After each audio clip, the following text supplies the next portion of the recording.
Today's the 19th of July, and on today's video blog, I'm going to start a series that has two parts to it, and we'll try to keep this updated over the next few weeks as we get into the hunting season. First, I'm going to call it the 60-yard challenge. Some years I'm not quite ready when I should be on October 1st.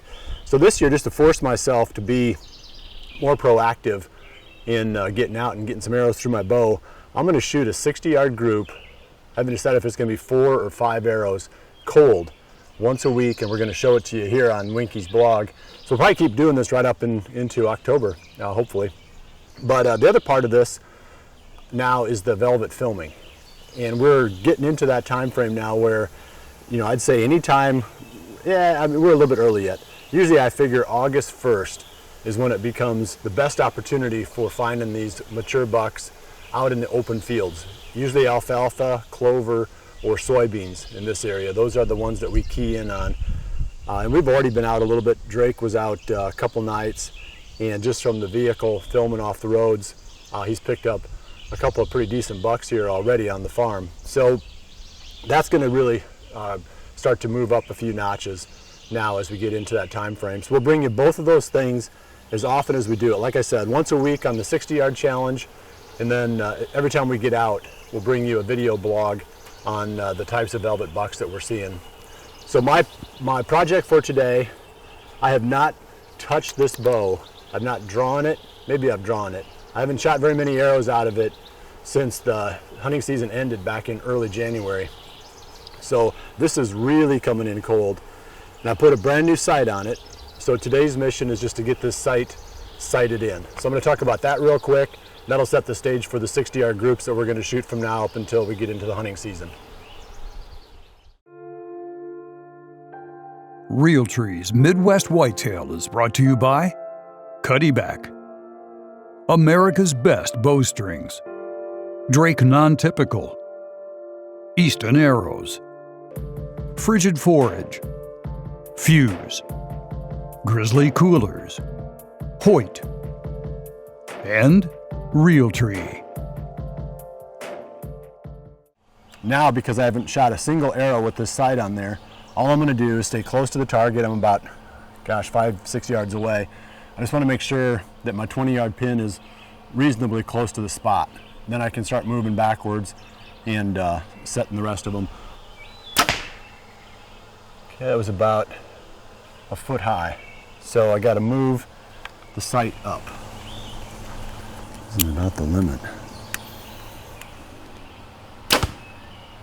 Yeah, that was pretty good actually. I'm going to move right to 20 yards. Try these same 4 arrows again at 20, and if that's pretty close, then I'll start jumping back and trying to get that 40-yard dialed in. Yeah, that's in the middle. So I've got a real low anchor point, and I've always favored that. I don't want to get into too much technical stuff right away on the very first episode of the series, but I like it because my shooting from a tree stand is very similar. My aim point is very similar when I'm shooting down as it is when I'm shooting on the level, because my arrow starts below the line of sight, crosses over it, and then drops back down to it. So it stays closer to the line of sight the whole way, rather than if you anchor real high, then it starts out, the arrow launches up way above the line of sight and then drops down. So when you're shooting from a tree stand, you tend to shoot a lot higher if you have a high anchor than if you have a low anchor. I mean, it's, like I said, I didn't want to get too technical, but that's one of the reasons why I like to anchor low. I'm going to go grab those arrows and I'm going to jump back to 40 and see what it looks like.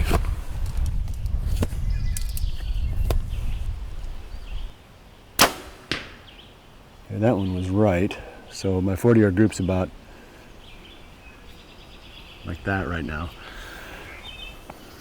All right. I moved that pin body a little bit to the left. See what that does.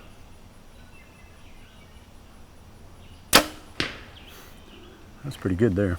I'm shooting a sight with a bubble level on it, and that's super important too, because if you don't have the bow consistently at the same angle, you're going to shoot left and right. Your left and right is going to vary quite a bit. So obviously you want the bow straight up and down, and the bubble level will help you do that as long as you look at the bubble each time.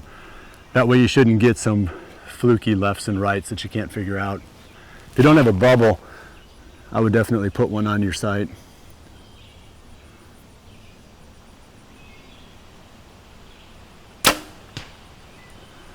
Wasn't too bad either, a little bit high.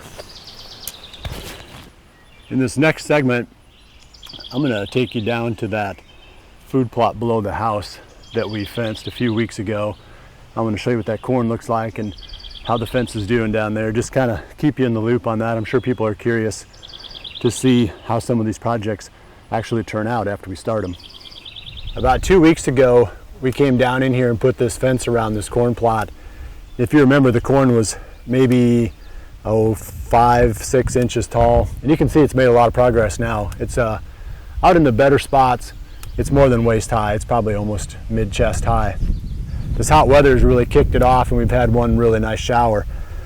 Just wanted to show you how things are going. The deer are staying out of it. The corn's growing well, but there were some open spots in the middle of it because it was really wet when I planted, and corn doesn't like to be really wet when it's trying to establish. So a lot of those parts of the field never even grew.